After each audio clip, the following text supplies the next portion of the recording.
What is Violet's second signet in fourth wing? Hi guys, it's Eve. Welcome back to my channel. We are days away from the release of Onyx Storm, which is the third and next installment, not the final installment because it should be a 5-book series, but the next installment in the Empyrean series. So we have Fourth Wing, Iron Flame, and now we'll have Onyx Storm. This will have spoilers for Fourth Wing and Iron Flame, so if you haven't read them, then save this, read them and come back. Basically, something that has been confirmed that we learned in Iron Flame is that Violet has 2 signets. She has 2 dragons and therefore also 2 signets, so 2 powers. We know one of her powers, one of her signets, is the ability to wield lightning. So what will her second one be? And now there are so many theories about what this could be. Rebecca Yarros has said a few things about it as well. And basically I'm just gonna delve into all of it, do the whole rundown and go through what some of the most popular theories are, which one I think is most likely. We're just going to talk about all of it. So without further ado, I'm just going to get started. It's going to be a good one. Firstly, we're going to go through what Rebecca Yarros has said about the second signet. So she has said that it has already manifested. So she has, what that power is, has sort of happened and occurred at some point already in the book, so in Iron Flame. She said that we could guess it. She says she's surprised that people don't think it's obvious and haven't sort of like, she's not said that no one has guessed it, but she's saying like she's surprised that people don't find it more obvious what that second signet is. There was also an interview where she said she thinks that her second signet's quite underwhelming. I'm not taking this too seriously because that could be something to throw us off the scent, to try and lower our expectations to then make us surprised. It might be that because there's been such wild theories about, that's why she's now saying people will be underwhelmed, because maybe it is really good, but just because some people have been getting some wild stuff, she's like, oh, just manage the expectation. So I'm not going to take that too much. But the fact that it's already manifested and there are clues and that it is sort of possible to work out is the main thing to take on board. Now, there was a bit of misconception as well. So it was thought that Rebecca Yarros had said there's one line that really obviously gives it away, but apparently this was actually a bit of misunderstanding. She actually said her publisher wanted her, or editor wanted her to put in a line to give it away, and she didn't in the end. So that's a bit of an unsure thing. So again, I'm not going to sort of go by that too heavily, but I have a list here of some of the theories of what a second signet could be that I'm going to go through. So the first and one of the most popular ones that have been floating around is that Violet's second signet is the ability to talk to and communicate with the dead. This, I do think, makes sense in the sense like it would give an explanation as to why she can talk to Liam when she's being captured and tortured in the cell. Like, no one else can do that, so why can Violet do that? It does seem like that has to be an ability of some sort for her to be able to talk to him. And what else would explain that other than that being her ability?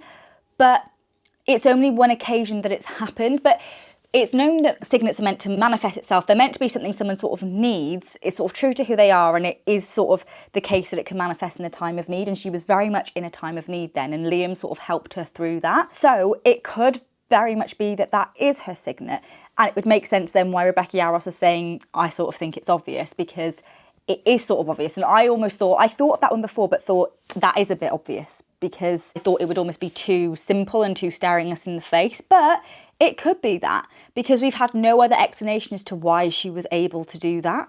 The one thing though I do think is a flaw is I do almost think it's too obvious. I think maybe the explanation for it is that she was in a time of extreme sort of desperation. She'd been in that cell for who knows how long, was, you know, maybe not being fed or like watered properly, and so maybe did like go a little bit mad and was hallucinating, and or even if there was some power involved, I don't know if it would necessarily be that. Maybe it could be linked to her second signet. One of the other ones that I'll come on to is about basically being able to sort of like communicate through minds and stuff. So I wonder if that power almost, it was a version of that power, like it was so intense she could basically speak to the mind of Liam even though he's dead, but then I guess if he was dead his mind would be, I don't know.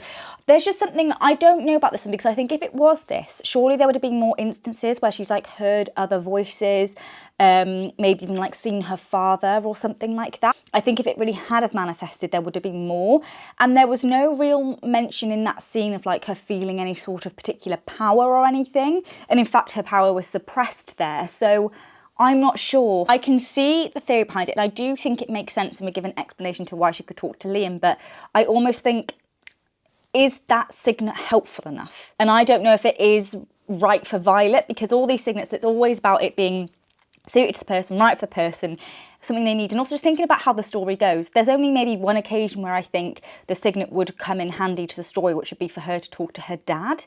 But again, that's the thing, but I don't think it's something that could be used that often. And just thinking about it from the story perspective, and like with Rebecca Yarros writing the film, like how much could that be useful? Trying to incorporate Violet talking to the dead, I don't think it would be. This for me isn't my top one, but I know a lot of people think that this is the second Signet. Now, next is that she could be an amplifier. I really like this one. I think this is more likely true than the talking with the dead one. I will rank all of these at the end as well. But basically with the amplifier, so that is where you basically amplify the signets of people around you, so the powers of everyone around you.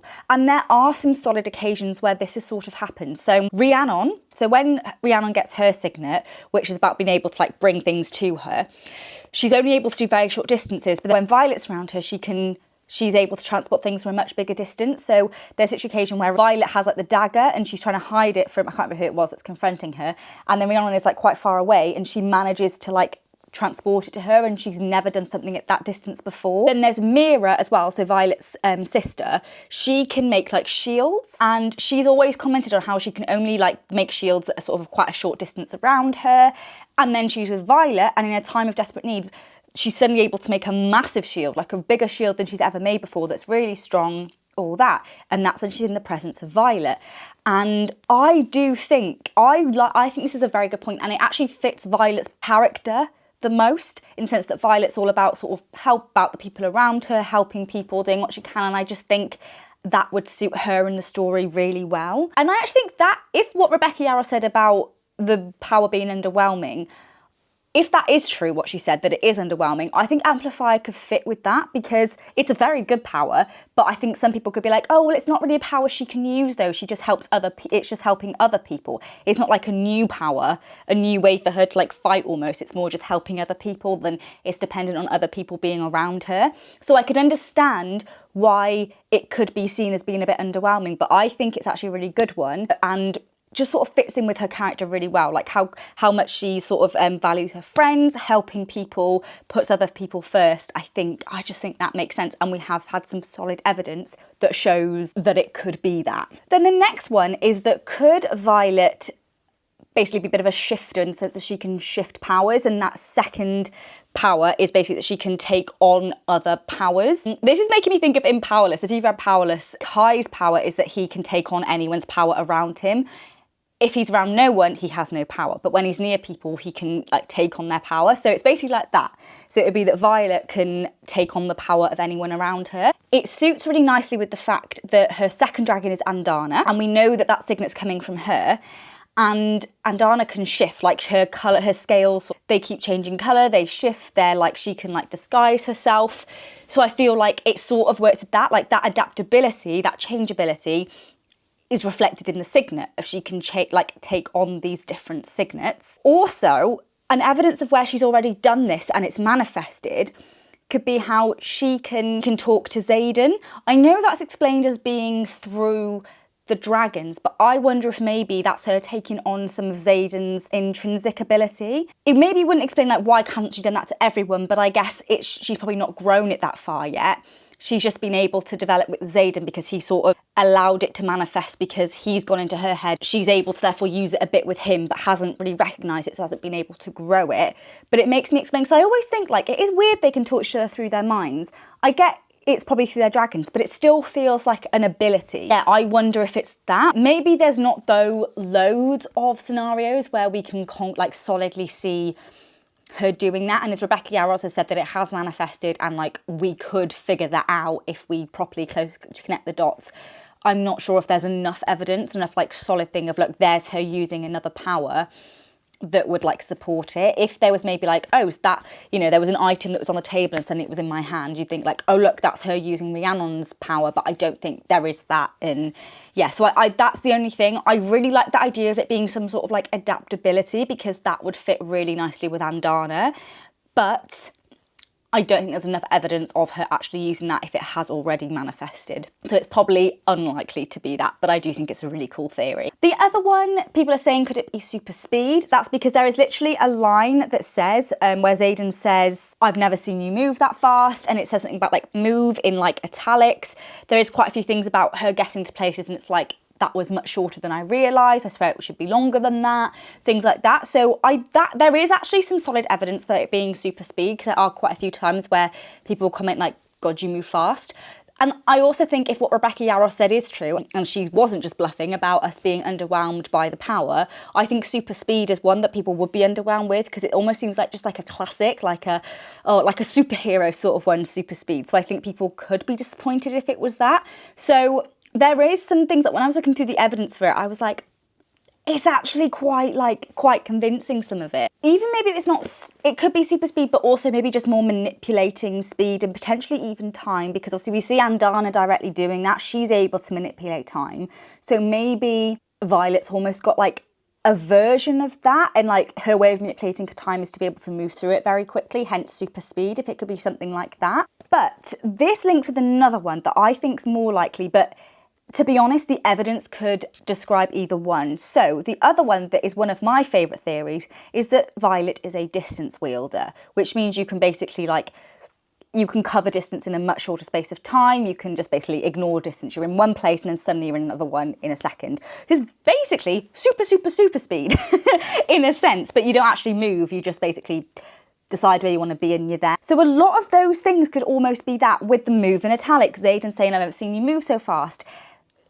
That could be her distance wielding. I almost think that super speed one, it's actually probably might be more likely the distance wielder, because they are sort of linked and one does sort of mean the other in a way. And someone actually, I saw something on Reddit about someone saying about with Andana being able to manipulate time and travel through time, distance wielding sort of is a version of that, because you're basically able to freeze time, as Andana can, and go through all this distance, which should take X amount of time, but you get there straight away. You're basically cutting through time and getting from one place to another without any time passing. So you effectively are slowing down time to transport there. So in a way, it does really nicely link to Andana's ability to pause time. With like super speed distance wielding, that is sort of time traveling in a way, because you're getting somewhere much quicker than you should. And I like the distance wielding one specifically because actually, yeah, there is, I remember seeing really vividly where she's riding Tarn, going, I think, back from Xaden's or going to Xaden's, and she's saying that like, I swear only half an hour has passed and it's a journey that usually takes like 2-3 hours. And I'm like, why would that be put in?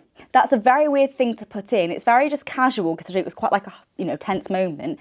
And it's saying, oh, I swear only half an hour's passed. Like there was no need for that to be put in, unless it's a clue to her distance wielding. And it's because she did get there that quickly, because she's a distance wielder. And one of the biggest things that I think is the evidence to this, and potentially why Rebecca was saying it's obvious, and actually if you pay attention you can work it out, is the fact that there is a line where it says there hasn't been a distance wielder in centuries. And Andana is also the first dragon of her kind in centuries. So it makes sense that Andana being the first of her type back again, that power is also back. And again, why would that be mentioned? Why would they mention a power if it's not been there in centuries, if it's not going to become relevant at any time in the story? If no one's going to have that ability, why even mention it? It could be thrown in as like, oh, I'd love to travel distance, like, oh, well, that's a distance wielder. But I don't think the point would have been made if there hasn't been one in centuries. I don't think that point would have been made if it wasn't going to be relevant. Because otherwise, I think they'd have just made there be distance wielders.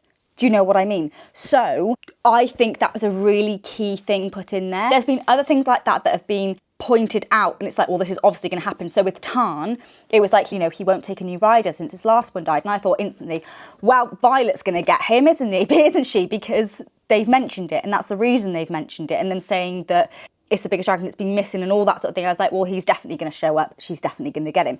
And I think that is a very specific line to put in. And it would add to that thing of connecting the dots. Like, that is a clue. There hasn't been one in centuries. Andana's the first dragon of her kind in centuries. And then the power comes back. I think it makes sense. It links Andana's ability to sort of manipulate time. And there are clues with her saying that was a much shorter journey than I thought. I think the super speed clues link to that. and isn't actually about her actually moving fast, but about her distance wielding, but very short distances. I'm convinced of this one. I think this is I think it's this. I really do. I think it's such a strong theory. There is one other one that I'm really torn, but I'm going to go through some of the other smaller ones that I'm less convinced of first. So another one is that she can wield Storm. This is thought because the title of the book is called Onyx Storm, so could that reflect her having the ability to make Storm? Links to her mother. It could be quite like nice, a bit of an emotional attachment there that like her mother's now died and she now has her mother's power basically. But I'm not sure. I think this is too similar to her current Signet. I think this would be extremely underwhelming and yet not the most like useful in the story, because what she'd be able to achieve with Storm she can basically already achieve with lightning. So I just think they're too similar, and she almost can already make Storm from lightning. So I think this is too basic, too underwhelming. I just don't think it makes sense for the story for it to be that. There's 3 more. They are sort of linked but not. So 2 of them are linked, and I'll go through them first. So one is that basically it's something to do with dreams. Now, this is something that caught me throughout Iron Flame. It's showing us these dreams. A lot of people were confused, like, thinking, it's maybe Violet's dreams. You find out at the end it's Xaden's dreams. From the start, I was like, this is definitely Xaden's dreams, but Violet's seeing them. So people are wondering, like, could this be somehow she's able to, like, go into people's dreams? Potentially that she's a dream walker. And then maybe her seeing Liam could almost be in a dream, but, like, the dreams are really real, because Xaden's dreams that he's having talking to the Venom, they're real. Because he's talking to them, they're telling him things like, you're going to turn for love, you can do all this. And then at the end, when he faces the Venom, they're talking about the dreams. Like, it's all stuff, even though they are dreams, it's really happening. They're real dreams.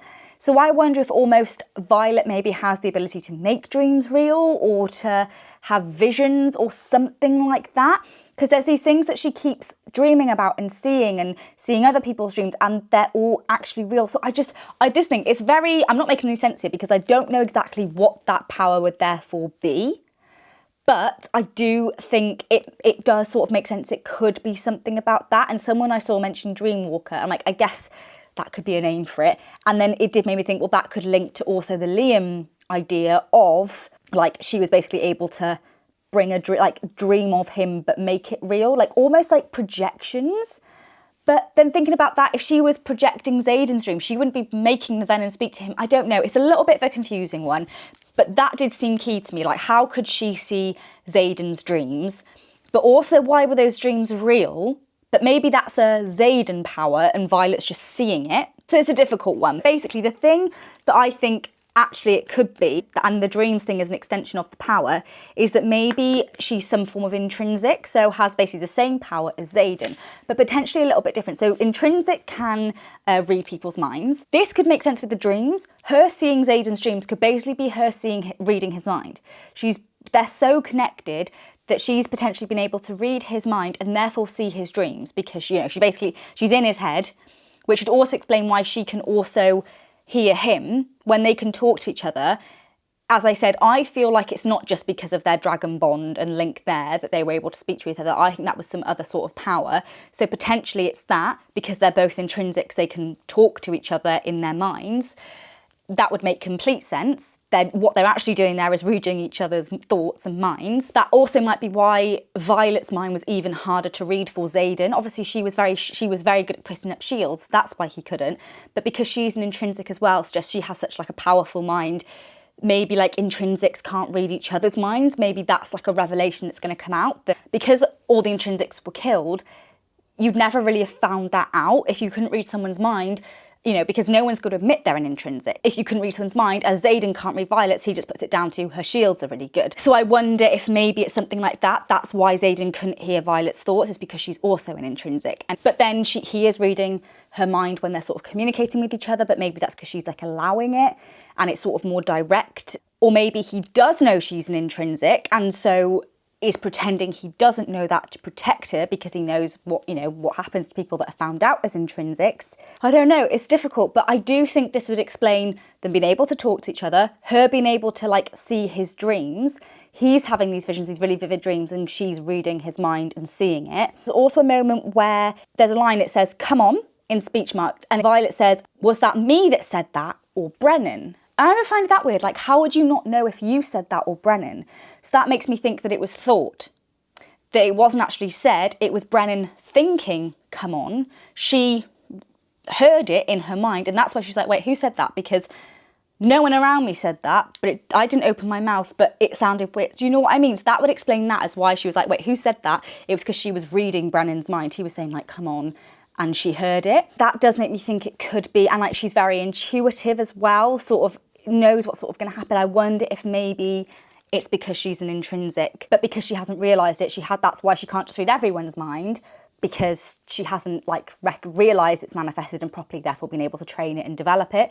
There also might be occasions where she thinks people are saying stuff and they're not, and it's actually them thinking it, but obviously we wouldn't know that because she doesn't know that, and we're seeing everything from her perspective. Also, in the famous chair scene in Iron Flame, at the end of them doing what they're doing, Xaden takes 3 steps back and goes, curses, and says, I should not have done that. This is very random in the scene. It's a bit like, why? Like, why shouldn't you have done that? Like, what was wrong with that? That's fine. But people have remembered that in Fourth Wing, he does something very similar when they kiss for the first time. That moment is actually when Violet's Signet manifests, because they kiss and then there's lightning, and that's her doing that, but she doesn't know it. We don't know it either at that point, but Xaden does. He realises that's her Signet and that it's manifested. And he takes a step back and it's like, oh my God, shouldn't have done that. Never mind, runs away. And he basically does the same thing in Iron Flame. And so people are wondering, is this a bit of a mirroring thing? He's doing it again because her second one's manifested. In that moment when they're together, it suddenly changes and Violet is in Xaden's head and can read his thoughts. She can literally read his thoughts. And then things stop.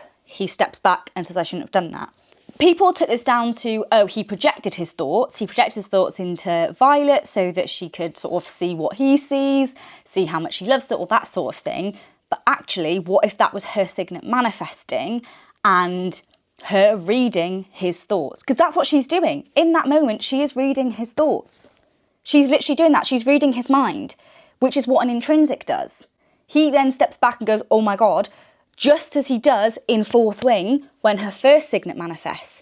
So is this him doing it again? The same thing, he's doing it again, like, oh my God, because her second one's manifested. And like, the reason why he's like, oh my God, I shouldn't have done that, is because her second Signet's manifested and it's an extremely dangerous one. He's just realised, oh my God, she's also an intrinsic. And an intrinsic is, if you're an intrinsic, that's deadly to you. You are a threat, so you'll be, tracked down. So he's like, oh no, like, if she's one that's not good at all, then I've just caused it to manifest. In that moment, just before Xaden steps back and is like, oh my God, I shouldn't have done that, it basically says, shimmering onyx wraps around my mind. Now, it makes a point of her feeling power, but it not being the same power as the lightning one. I think, so onyx is what she describes, is the word she uses to describe her bond with Xaden, and shimmering is what she uses to describe her bond with Andana. And so that's saying that shimmering onyx wraps around her mind. And then just after this, everything intensifies, which makes me think this is her power, her Signet manifesting. Everything intensifies and everything suddenly becomes uncontrollable, as she said, because this power's riding through her. She had the same thing when she kisses Xaden and her first one manifests. She has this almost mad need, desire, everything come up because the power's rising. She has this wow, power sort of thing. And it's because her first Signet is manifesting. And so what if that's what's happening here? She suddenly goes a bit out of control and mentions the shimmering onyx because her power's manifesting. And the fact it's the use of shimmering, which is used for Andana, and onyx, which is used for Xaden, is almost that it's a bit, everyone's saying it could be this combining of the two. The reason it's mentioning Andana is because it's her Signet she's giving to Violet and manifesting, and it links to Xaden because it's the same Signet as his, and the Signet manifests and develops for the person. So what if it's because of her connection with Xaden that has almost influenced her Signet and made it be an intrinsic to match his because she needs that, or who knows. But I think that's a really good point. I think that's such a key moment, shimmering onyx, her suddenly having this massive almost basically surge of power because her second Signet's manifesting. She then reads Xaden's mind. That is the example of it happening, of her Signet showing itself, and then Xaden stepping back saying, oh my God, I shouldn't have done that, because he has realised it's manifested. And maybe even when that happened, he was something, maybe something that he could read in Violet because of his intrinsic ability is what enabled him to realise it manifest. If he can hear her thinking, I have this like uncontrollable need basically, and everything's intensified, that's him realising that's her signet manifesting. And he'll be able to hear in her mind that she can read his mind. So I actually, and I've actually just spoken myself into it even more, think it's a very, very like likelihood that it could be that. It could be quite nice for them to have the same one as well, like a bit of a connection between them. I am now convinced that it is this. And also the link of Shimmering Onyx there, and the next book is called Onyx Storm. It's a storm, a whirlwind of all this intrinsic ability. And the other one, which is one of the most popular ones that people think are true, is that Violet's a truthsayer. So a truthsayer in the franchise is someone who has the ability to know when someone is lying or telling the truth. It's almost similar to intrinsic in the sense of you can read someone's mind so you know if they're lying or not, but it's a bit different, it's more specific. There's someone in it that basically acts as like a lie detector to tell when someone's telling the truth, like in interrogations and stuff. The idea of sort of always being able to find out the truth and stuff like that, it would link with Violet, sort of the way she is, her values and everything, because I mean the thing she goes on about all the time in Iron Flame is wanting the truth from Xaden, all of that. Xaden also keeps saying to her like, ask the right questions, ask questions and I'll tell you. So maybe he knows she's a truthsayer, so saying like all you have to do is ask and I'll tell you, and he knows it's going to be the truth because she basically makes people tell the truth. So I do get that, and it does work with her character really well. But what I have seen is basically, could Violet's power not even necessarily just be intrinsic or truthsayer, but be something with some sort of like mind control? Don't even know what specifically, but the fact she can see dreams, speak to Xaden through her mind, these different things, that maybe it's actually something about just something to do with mind control and her being able to influence people, because we were saying that people do tend to suddenly tell her the truth and she's able to sort of maybe even influence things. So maybe it is that she's sort of able to control things in a way through her mind. So it could almost be a bit of a link there. I saw someone say she could basically have the power that's Fourth Wing's version of the Imperious curse, which I think is a brilliant. And I actually think that could be a very good one, but we haven't heard of someone having that before. And I feel like she probably has a signet that has been mentioned in some way. Also, with Truthsayer, one of the other sort of big lines really, there's less set evidence for this one, but one key line, similar to like with the Distance Wielder, where it said about there hasn't been a Distance Wielder in centuries, there's a line that says the only thing worse than an intrinsic is a truthsayer. That again is like such a key one. It's like, well, there's no main truthsayer really in like the group of friends, so that does make me think, could that be a clue that Violet could be a truthsayer? So it's saying like the only thing more terrifying than Xaden is Violet, which would make sense because they're basically seen as like the two most powerful people, that she would have something on par, if not more powerful than him. So that is one clue, but I just don't think there's enough evidence as to it being that. The other one that I have seen floating around and that I do think could work is her having like visions, which is, to be honest, one of the first things I thought when I saw those dreams, I thought, well, she's having visions. Maybe these aren't even dreams, she's like predicting what's going to happen. And that is quite some solid evidence, but I'm not sure. Something tells me it's not that. I think it'd be more likely just that the Venin are getting into Xaden's mind and almost like creating that vision in Xaden's mind, and Violet seeing it potentially through her second signet, which could be intrinsic or being able to see dreams. And that's it, rather than her directly having the visions. It's a vision being planted into Xaden by the Venin, and then Violet is seeing that because she can read his mind. That's what I personally think.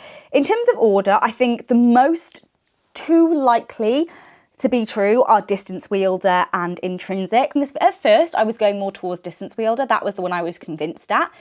But especially because of that line, if there hasn't been a Distance Wielder in centuries, I just think it makes sense with Andana, you know, being the first of her kind in centuries. But the evidence and everything, I really think it could be the intrinsic one, especially because of that throne, the chair scene. That and just it mirroring what happens when she manifests her first signet. I just think it's such a good point and could really be true. I wouldn't be surprised if her intrinsic ability has a bit of a twist and maybe it's not exactly the same as Xaden, maybe it's a little bit different in some way. But I actually think, having made this video and going through it all properly, I think her ability is most likely to be intrinsic. I do also, though, my next one that I think's right is that she could be a Distance Wielder. Then I think Truthsayer, then Amplifier, then Shift Powers, then Talking with the Dead. Well, Supersede, Speed and Storm, I don't even think are possibilities, but I think Violet is an intrinsic, and if she's not, I think she's a Distance Wielder. Those are my top two guesses for what Violet is. That is the breakdown of the theories that have been going around about Violet's second signet and my thoughts on which one's true. But let me know what you think. Which of these do you think is most likely to be her signet? If none of these, what are your theories? What do you think her second signet is most likely to be? And do you have any other theories about Onyx Storm? Let me know in the comments. And yeah, I'm so excited for Onyx Storm. Comes out on the 21st of January, so you don't have long to wait at all. And yeah, it's one of my all-time favourite series, so I'm so excited. Thanks so much for watching, guys. I hope you enjoyed it. If you did, I'd be so grateful if you smash a big thumbs up. It would mean the absolute world to me. Make sure you're subscribed and have notifications on so you don't miss future videos. I'll be doing a whole in-depth rundown review of Onyx Storm once it's out, because I'll be reading it immediately with that, so make sure you stay tuned for that. And yeah, thanks so much for watching, guys. I'll catch you in the next one.